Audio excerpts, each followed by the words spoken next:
Hey friends, stop using copyrighted designs or trying to make a design that requires a trademark. Try this one instead. So I put together an example of a wreath kit using 2 rolls of mesh.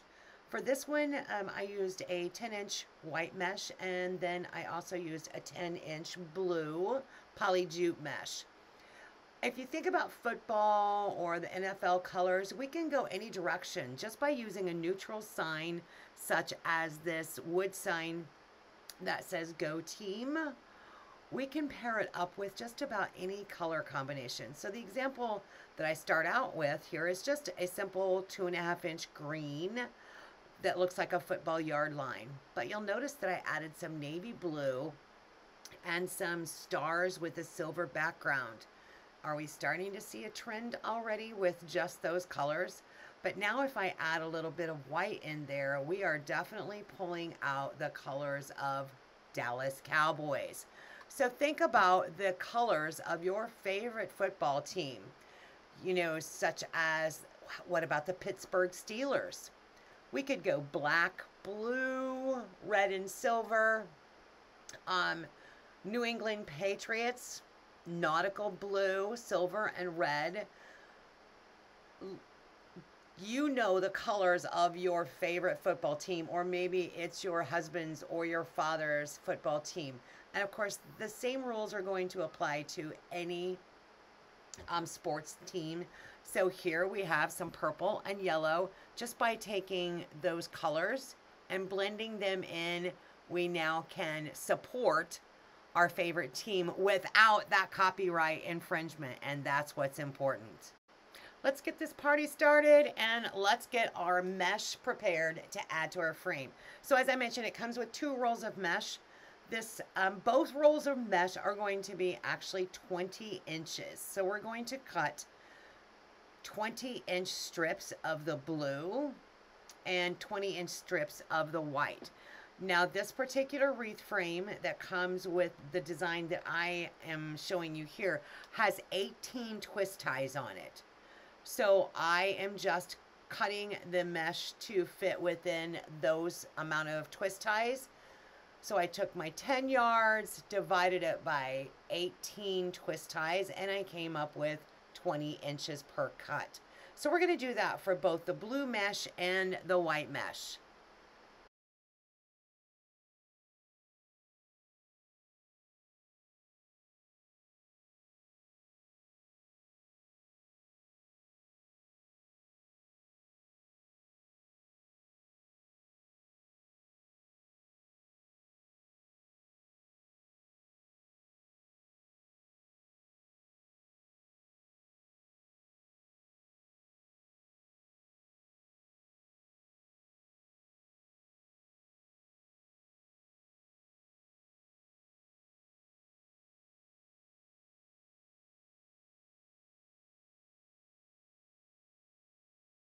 After preparing a wreath frame by just simply opening up those twist ties, I'm going to take the first piece of 20-inch mesh and I'm going to lay it flat on my table, and you notice that as you get towards the end of a roll, they want to curl up really tight. So I put the curl side down and I'm just simply going to pinch it and walk right up the center, gathering it with my fingers, and we're going to make a little ruffle. So it's going to look like butterfly wings. I don't know how else to explain it. And we're going to place that ruffle in our first twist tie on the outer rim. So there's 2 rims. There's the top one that has twist ties, and then the outer one that has twist ties. We're going to repeat that process. And by the way, if you use something a little heavy to hold your mesh down, it's a little easier to wrangle. And we're going to create several of these ruffles and place one in each one of the twist ties as we go around the entire wreath frame, all 18 twist ties.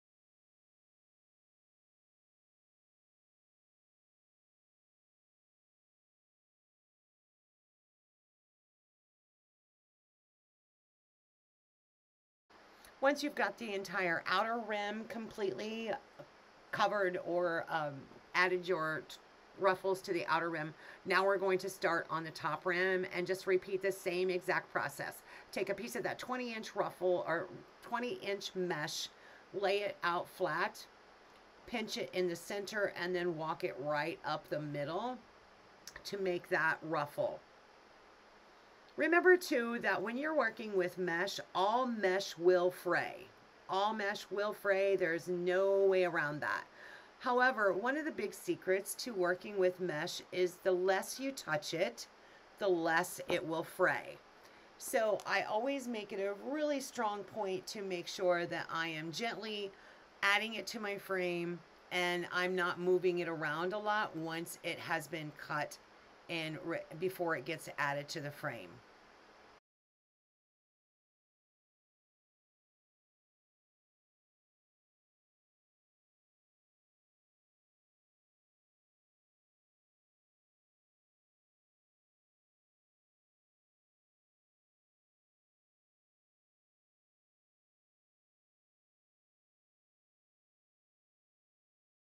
Now we're going to start working with that white roll of mesh that I am using in this design. So again, it is a 10-inch mesh. It is 10 yards long. And once again, we're going to be using 20-inch cuts. So we're going to, I'm going to cut off the end here. However, we will not need 18 of them. We're going to use about half that much. So I'm going to cut some 20-inch strips, and we are going to use those on this design.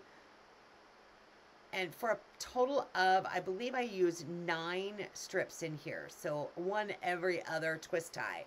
So we're just going to add some highlights using this white mesh. All right, we're going to take our first piece of 20-inch white mesh, and we're actually just going to curl that up. And I'm going to show you, roll it. We're going to roll it up and make a tube out of it. And you can see it's about the thickness or the diameter of a quarter, $half. I'm going to find the center of that piece of white mesh, and I'm going to place it down inside one of the twist ties and give it a good couple of twists. So now I have that white that's nice and contrasting against that blue mesh. And again, the colors that I'm going with, the team that I'm trying to design for this design is Dallas Cowboys. So we have that blue, we've got the white, we've got silver, and what's the other color I'm missing? Blue, white, and silver are the primary colors. So that's what I'm trying to incorporate in this wreath to really support our love of the Dallas Cowboys. I am not putting a roll or curl. This is actually called a curl. I'm not putting a curl in every twist tie. I'm going and alternating. So we will be using a total of 9 of these throughout the wreath. So just kind of alternate every other one, every other twist tie to add your curl.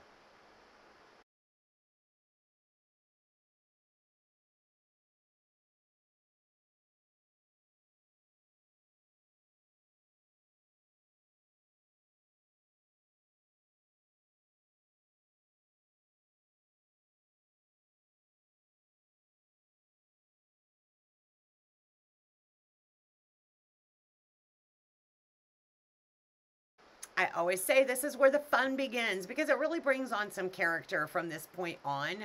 So the first thing I'm going to do is look at how I want to place my sign, where I'm going to place it. Am I going to put it in the middle? Am I going to put it on the top or the bottom or cattywampus? Really just having that vision of where I want to place that sign is a great place to start.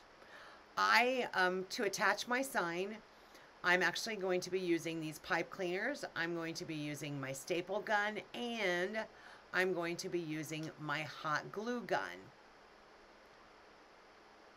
So what I like to do is I like to place a pipe cleaner. Well, at first, let me take off this jute roping because that's not going to be used in this design. But then what I like to do is I like to take my pipe cleaner and put one on each corner. The staple gun that I'm using is an electric staple gun. It doesn't require any effort on my part, and I'm starting to show a little arthritis in my hand, so I really appreciate this. It's made by Milwaukee. I'll try and remember to put a link to it down in the comments below, but it is under my favorite tools if you look at that link. But the staples that I'm using are 1/4 inch staples. I know that my piece of wood that I'm using is not any deeper, not any narrower than 1/4 inch. So you want to make sure that your staple doesn't go through the other side. And now what I like to do is I like to go over each of those staples with my glue gun so that it has a second layer of protection, so that if that pipe cleaner would start to come detached for whatever reason, it's got a second layer to help keep it connected.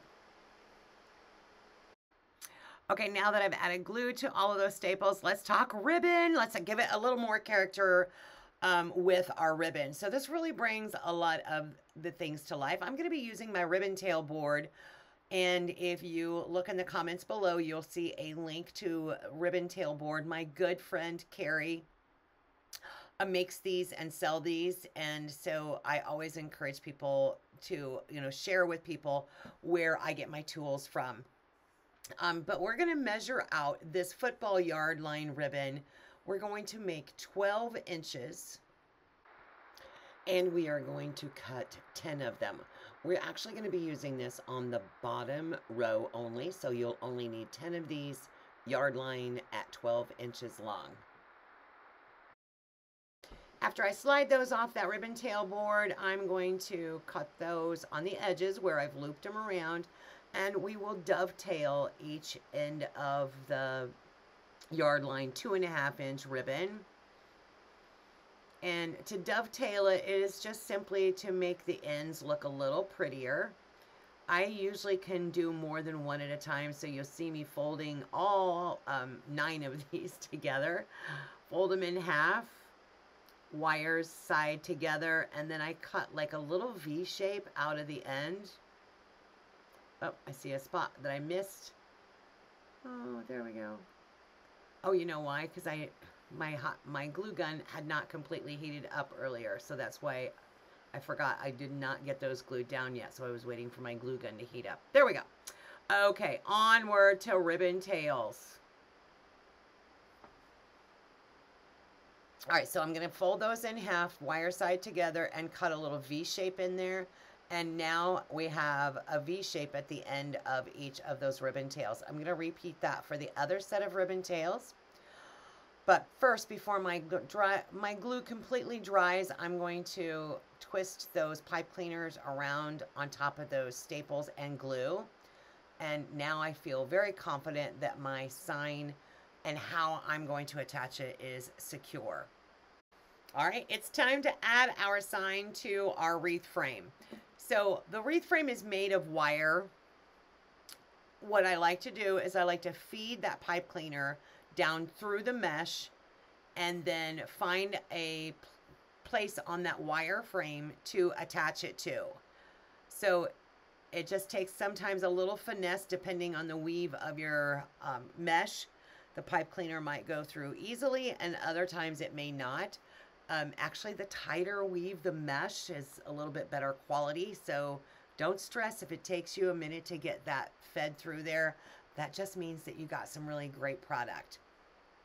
Now that I've all the pipe cleaners fed through the mesh and out the other side, let's turn it over, and I will bring those twist ties up and around one of the pieces of the wire frame, and I'm going to snugly tighten those down. You don't want to tighten it so down so tight that it pushes down on your mesh and deforms your mesh. You want it to lightly kind of float on top without wiggling. So you'll find that sweet spot. Don't stress. You'll find the sweet spot. Too tight, just loosen them up. And then I like to cut off my excess pipe cleaners with my wire cutters and tuck the ends back into the mesh itself so that we don't have any sharp edges showing. All right, look at that. So already we've got character and we haven't even added the ribbon tails. So I'm going to take one of these 12-inch ribbon tails and we're going to start adding that to our wreath frame. So remember, we have 18 of these 12-inch ribbon tails in the 2.5 yard line, but we're also going to be adding some more along with this 2.5 inch. So I'm going to be taking my 1.5 inch white,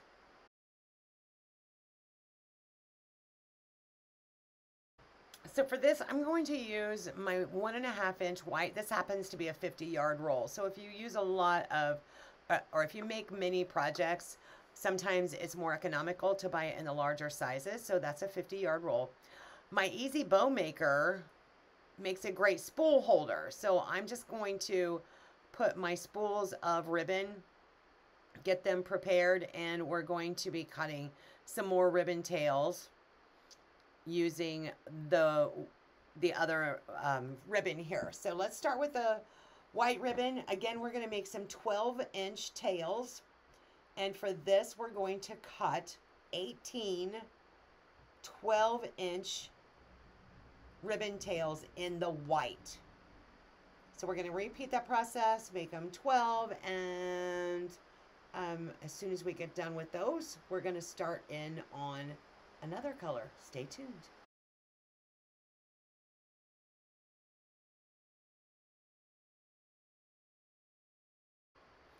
All right, so for our next color, we're going to take our navy blue 1.5 inch ribbon, and we are also going to cut some 12-inch strips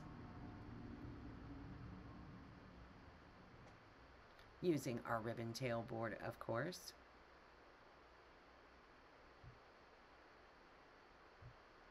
So we're going to need 18 of those in the 12-inch strips.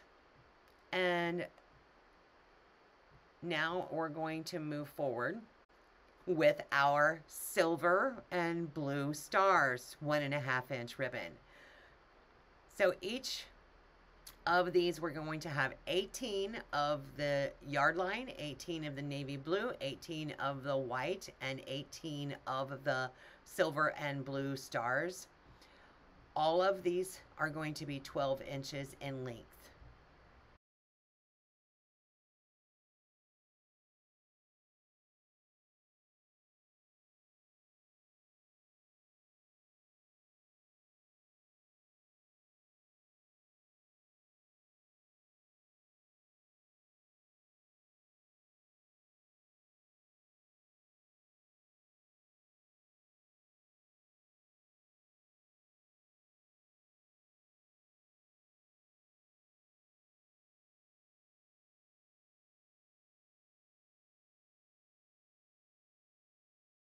By the way, I did go back and I dovetailed all of those, but now we're going to add a set of ribbon tails to the twist tie. So you'll notice that I'm stacking these. I put the green 2.5 inch yard line on the bottom. I put the white next, the silver and blue stars next, and navy blue on top. I'm going to stack them all together, find my center point, and put them in my first twist tie. Again, I tend to start on the bottom so that I'm not moving it out of the way to get to the next row. So once I'm done with the bottom row, then I start doing the top row of the wreath frame. Look how pretty those colors look, and aren't we already seeing our support for Dallas Cowboys? So I'm going to repeat this one more time. We're going to start with the 2.5 inch yard line. We're going to put on one of the 1.5 inch in white. And sometimes when you dovetail many at the same time, you might not get them perfect. So I want to trim that one up a little bit. Then the silver with blue stars, followed by the navy blue. I fold it in half to find my center point, and then I pinch it or pleat it together right there. And now I'm going to go in the next twist tie. So I'm going to repeat this process all the way around the top and the bottom of the wreath. And you'll notice that I'm just kind of gently spreading them apart so that you can see each layer of ribbon. And that's really all I want to do is achieve, so that the person receiving this, or the person viewing this beautiful design at the end, can see all of this beautiful ribbon we just added, and of course show its support.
All right, so obviously we finished the ribbon tails on the outer rim, and I have started on the top. Same thing. The only difference is that we're using 3 of the ribbon on top. We're not using the 2.5 inch on the top, just to help the sign stick out a little bit more. Now, you can use the 2.5 inch. There's nothing wrong with that. For whatever reason, I chose not to. And I think that's why, because I wanted the green from the sign to stick out a little bit more. But also, you'll notice that when I'm folding it away from that sign, so that my ribbon tails are not covering up my sign. It's becoming like the star of the show. So the sign is the focal point on this design. Okay, sometimes this happens to me, and I'm sure I'm not the only one in the world, but sometimes I cut a few extra ribbon tails. It's like I can't count. So I've got those set off to the side, because I'm going to show you that we can actually use those and integrate those. But right now, I'm going to take my Easy Bow Maker, and we're going to make a bow to add to this beautiful football design. And remember, add your team's favorite color. Avoid those copyright or trademark issues. So on my Easy Bow Maker, I'm measuring out to the 6-inch mark. And I'm going to pinch that or pleat it right there and twist as I'm going down in between the pegs on that Easy Bow Maker. So now I'm going to take my left hand, and I'm going to bring that out to the 6-inch mark on the left side, making a loop using all 3 ribbon. I'm doing all 3 at the same time. I'm going to stack those ribbon again, make a loop on the right to the 6-inch mark, and give it a twist in the center, so that the pretty side is facing down and the ugly side up on the left. Now, let's do another loop. All 3 ribbon. 6-inch mark. I'm still at the 6-inch mark. And we're going to repeat that again on the right side.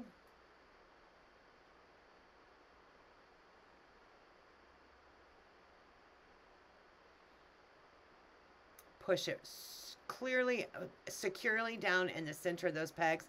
And then we're going to do one more set of loops on the left.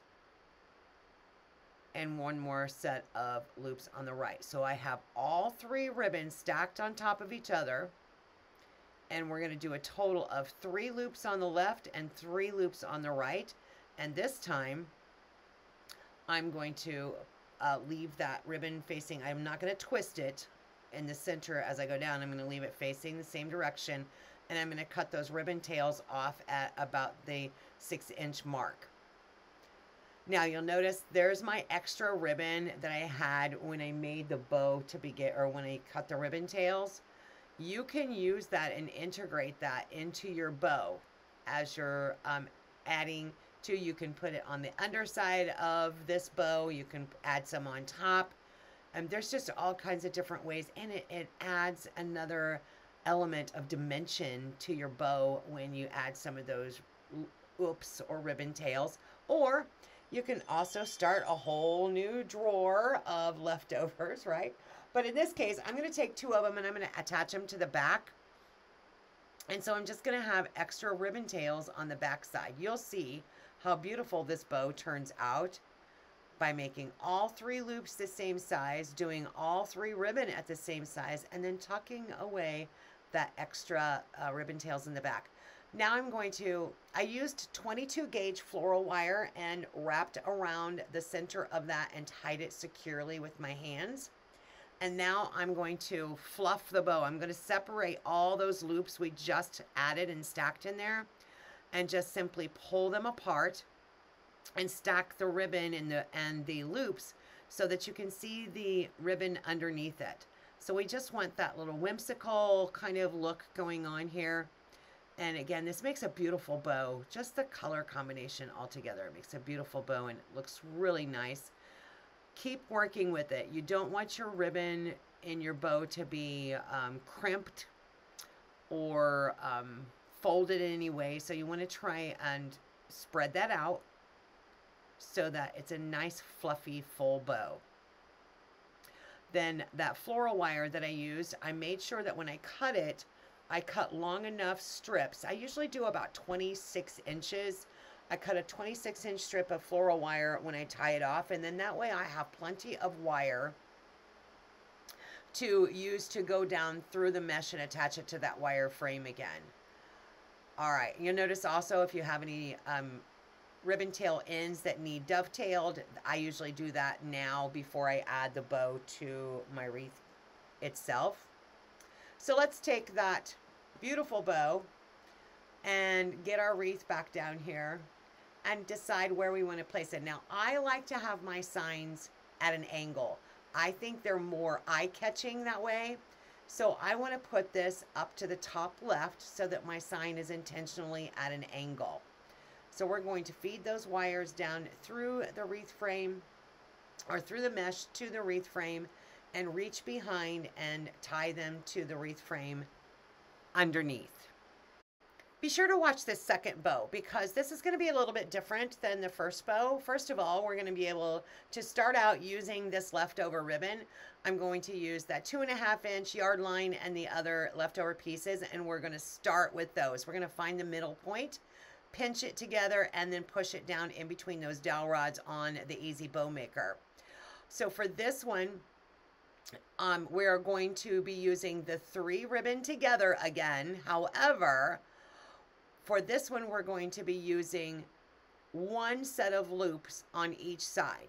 So let's match up our ends, and I can either dovetail this right now, or we can dovetail it at the end, either one. Give it a twist, push it down in there. And now we're going to do 1 set of loops on the left,